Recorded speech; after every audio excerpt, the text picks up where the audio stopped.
Hey guys, and Happy New Year! In today's video I'm going to talk about the gear that I am using the most at this time in my photography and video career. And I'm also going to talk about some of the new things that I bought last year that I'm pretty fond about. And first off, I have my main body camera that I'm shooting on right now, which I use for my professional work, the things I get paid for, and also that I use for most of these kind of talking head videos here on YouTube. And this is still the Sony a7 III. It's still a really great camera, I think, that does most of the things that I need. It takes really great photos and it does shoot in 4K and it can shoot up to 120 FPS slow motion in HD, but still really useful and more than enough if I really have to think about it. I would like to one day upgrade this camera, but at the moment I am not going to spend this amount of money on a new camera because this is still a great one. As a backup camera and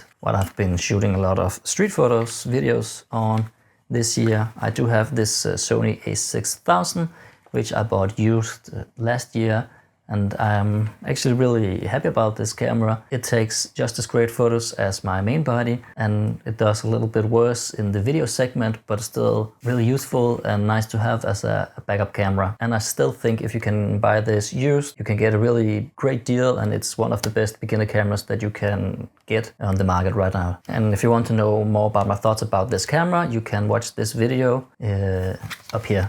When it comes to the lenses, I can just say that I am most oftenly a prime lens kind of guy. I really like primes because they are usually smaller and they can shoot more wide open if you need to let more light in. And I just think overall they give a really great image, and I rather move around and try to frame up my photo than using a zoom. This is really a personal choice, but to me also when I'm using a zoom lens, I often find myself not being happy about the image and trying to take the same photo with different kinds of focal lengths, and it just makes me confused, and I rather just have one option and then move around, as I said. But a lens that I bought last year that I'm really happy about is the Sony 35mm 1.8. I really like this focal length just in between a wide angle and in between the nifty 50mm. I really think that you get a little bit of wide, but also have the ability to go close. It's great for street photography, and I really think it's also great for portraits if you are doing these kinds of photos. This is the 1.8 version, and it's meant for full frame, so just a really nice lens for the price, I think. And I will continue with the full frame lenses. One of my all-time favorites as well is the Sony 85mm 1.8, a fantastic lens for the price. It's one of the not so expensive lenses for full frame for Sony, but it still delivers a really nice image and takes some fantastic portraits if you want to do that with a lot of compression and some really great bokeh. And it's an 85mm has always been a focal length that I enjoy. It might not be the most optimal lens for street photography, but I still think that it works out really well a lot of the time because you are able to zoom in on the other side of the road that you're walking on and capture some really great shots of people. So I highly recommend this lens if you are ever interested in buying a really good lens for not that much money that you can have for the rest of your life. Another lens that I'm really happy about, and this is actually a zoom lens, is the 70-200mm. I just think, first of all, that this lens looks really dope. This is just the f4 version of the lens, and I really don't think that you need to buy the 2.8 version unless you have a really good reason to buy it, because you're still getting a lot of compression and some really nice bokeh with this lens. And it has optical steady shot, which helps you when you are shooting, which shots a long focal length of a lens, which is really nice. And you still get this really nice look of the lens that you are not seeing that many places. So for street photography and portraits, this is really nice. And of course, the steady shot can help you if you are shooting video as well, even though I'm not using this that much for video, I must say. So the last lens I'm going to talk about is just the 24mm 2.8 from Samyang or Rokinon, because this is a really cheap,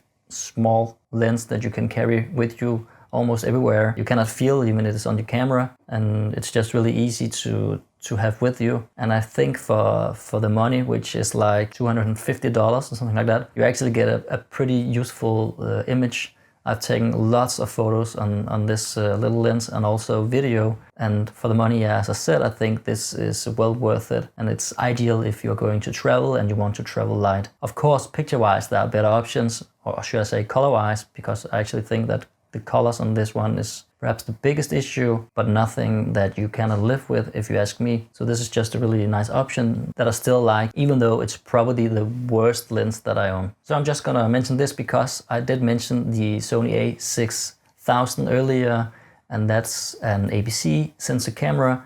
And for an APC sensor camera, it's really nice to have APC sensor lenses. And I bought the 35mm 1.8 for the Sony a6000, and I really think this is a nice option. First of all, it is a 1.8 lens, which is really nice because being an APC sensor camera, it's letting less light in than a full frame, so you need the wider option on these lenses, I think. And also the 1.8 delivers a great amount of bokeh that I like for some of my photos, so also nice to have this option. And the last thing about this is that it also has optical steady shot, and that's really useful because the Sony a6000 does not have that. So a great lens, I think, and you can watch this street photography video that I did with the Sony a6000 and this lens just when I bought it, where I've taken a lot of great photos, if you ask me, around Nørrebro in Copenhagen. So the last thing I'm going to mention is actually my sling that I bought from Wandered. I really like this sling, and I made a review about it that you can go watch up here if you like to learn more about this sling. It's a fantastic camera bag, I think. First of all, it looks really nice with this black leather look, but also it has a lot of great features that I'm not going to talk about here because you can watch that in the other video. But I really like the setup. It can carry my camera with a lens on and another lens and some other stuff if I need to. It fits over my shoulders and are really easy to carry and protects the camera if you're not using it. I really like this. I got this last year as well. So if I should invest in something new this year, I think what I would like to invest in could be a camera, but as I mentioned, I'm not really thinking about investing in this because you get more from your money when you buy lenses, for instance. A lens I would really like to own actually is the Laowa 24mm 2.8 with this that you might have seen. It's a probe lens, and I really like this and I would like to use it for some of my product shots and product videos that I produce. I might invest in that, but I think it's quite expensive as well because the use of this is really narrow. Another thing I might look into is buying a drone. I do own one of the first Mavic Air drones, but I haven't really been using that for a long time because the rules were really restricted here in Denmark and around Copenhagen. But they have lifted the rules now, so it is more possible to shoot drone shots around Copenhagen now. But I found out when I used the Mavic drone that it didn't work anymore, even though I haven't used it for a really long time. So that might be something I could invest in. But for starters, I think I'm going to see if I can fix the drone that I already own. Then sound-wise, I'm thinking about upgrading my microphones. I would like a wireless transmitter that just makes it a little more easy when you are doing video interviews. And I do not own this at the moment, so I might be thinking about buying this Comica set that I've heard really great things about, and that might be something I'm going to buy during this year.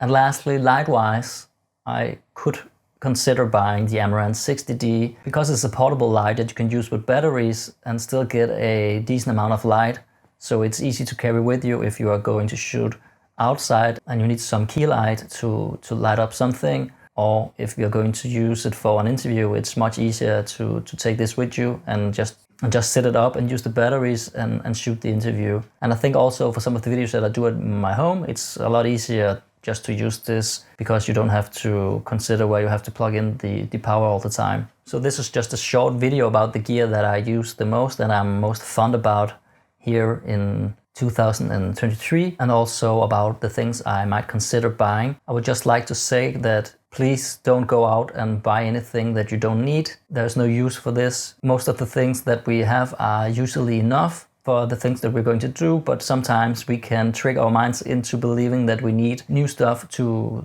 get better or produce better images or videos. But rarely that is the case. We often just need to be more creative or learn new skills.